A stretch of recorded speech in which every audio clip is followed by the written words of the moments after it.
May bagong hero na naman niyang ilalabas si Moonton at napakaangas nito kasi meron siyang dalawang form, human form tsaka Susano form. Yung Susano form niya maglalabas ng malaking kamay panghampas dun sa kalaban niya. Isa sa pinakamaangas niya dito kay Suyo, yung kaya niya mag-in out sa mga kalaban dahil dun sa first skill niya. Tapos sobrang sakit din ng damage. At hindi lang yon, kasi yung passive niya napakaangas. Pag nasa Susano form siya, meron siyang damage reduction tsaka additional physical attack. Tapos, pag naka-human form naman siya, ang bilis siyang tumakbo. O, diba? Meron ka ng panghabol, meron ka pang pantakas. Pero syempre, bago yan, ito muna yung mga nangyari. Gagamitin natin yung bagong hero ngayon, si Suyo. Kaso nga lang problema, walang tumulong sa atin, walang nag-leash.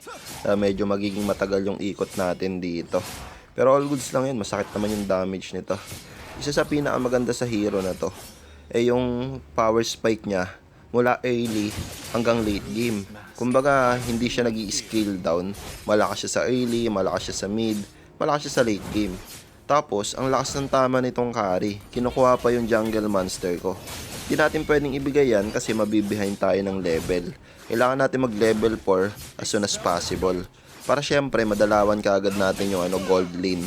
Tsaka ang pinakamaganda kasing ginagawa, magpa-level ka na magpa-level lalo na pag core ka.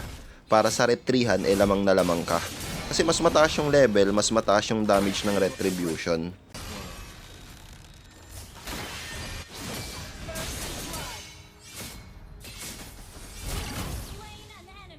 Pero grabe din yung mga kalaban namin dito sa game na to.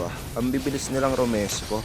Imagine mo 3 kagad yung kalaban dito. Pero syempre hindi tayo aatras.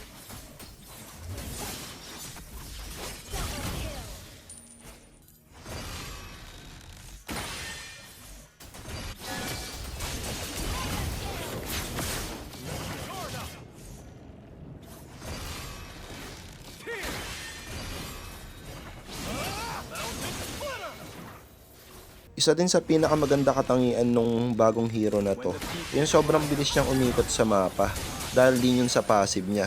Kasi kapag naka-human form siya, meron siyang additional movement speed.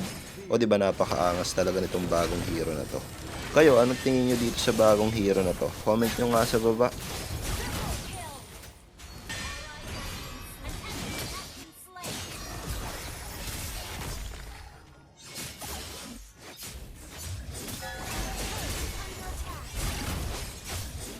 May you be at peace.